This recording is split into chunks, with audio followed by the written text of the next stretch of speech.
José, pasa a la siguiente. Ok, para introducir, vamos a explicar primero qué es una función exponencial. Y una función exponencial es aquella que a cada valor real se le asigna la potencia a elevado a la x con a mayor que 0 y a no puede ser igual a 1.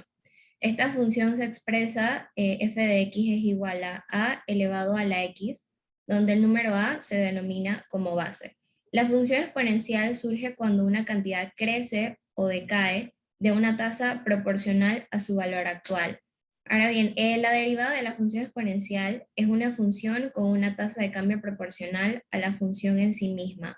Esta propiedad conduce a un crecimiento exponencial o decaimiento, que es lo que está en la imagen de la derecha, expresa una función en crecimiento exponencial. Ok, el planteamiento del problema. El problema es el siguiente: se administra 50 miligramos de cierto medicamento a un paciente. La cantidad de miligramos restantes en el torrente sanguíneo del paciente disminuye a la tercera parte cada 5 horas.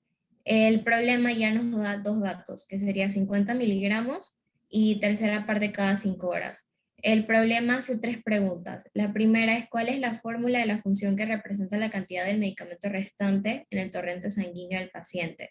La segunda: ¿cuántos miligramos del medicamento quedan en el torrente sanguíneo del paciente después de 3 horas?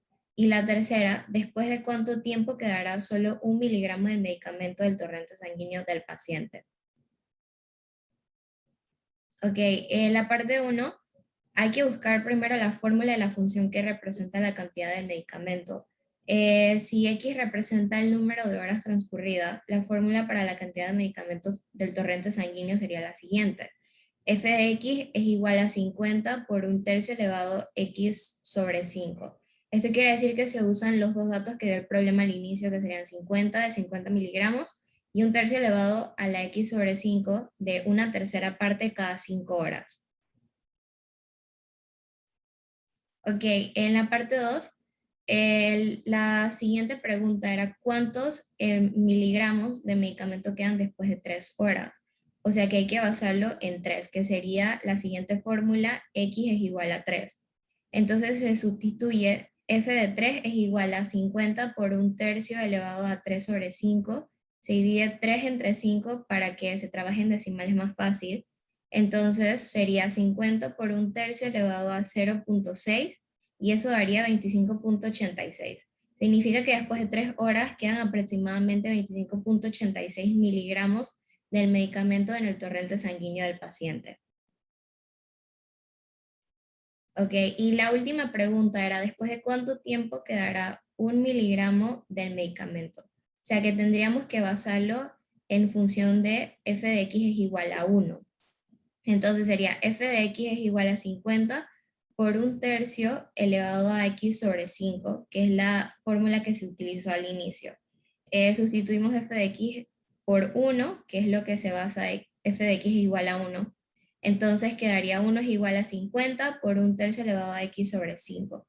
Como queremos despejar la x, lo que vamos a hacer es pasar todo lo que está a la derecha hacia la izquierda, pero por el momento primero pasamos 50, que está multiplicando, lo pasamos dividiendo. Entonces sería 1 sobre 50 es igual a un tercio elevado a la x sobre 5. Entonces aplicamos logaritmo natural en ambas partes, porque logaritmo natural se utiliza cuando estamos buscando un crecimiento exponencial o un decaimiento.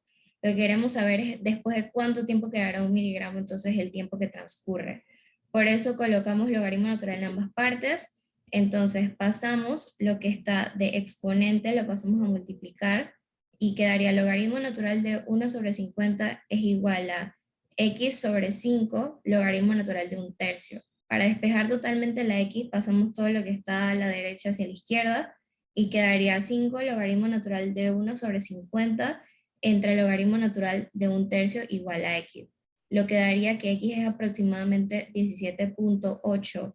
Significa que después de 17.8 horas quedará 1 miligramo de medicamento en el torrente sanguíneo del paciente.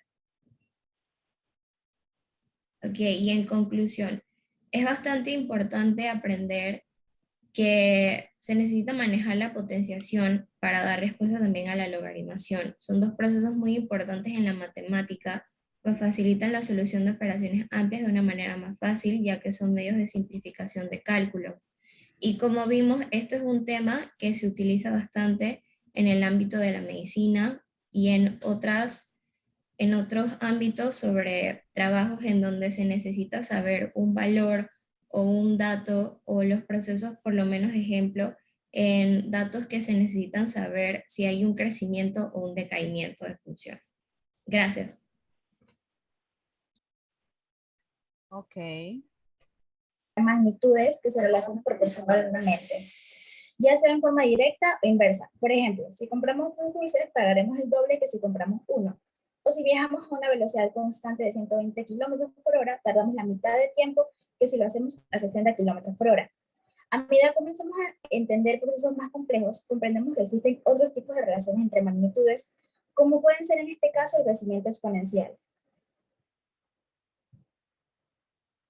Profesora, ¿usted puede ver mi cámara? Tu cámara. ¿Cómo así? Espérese.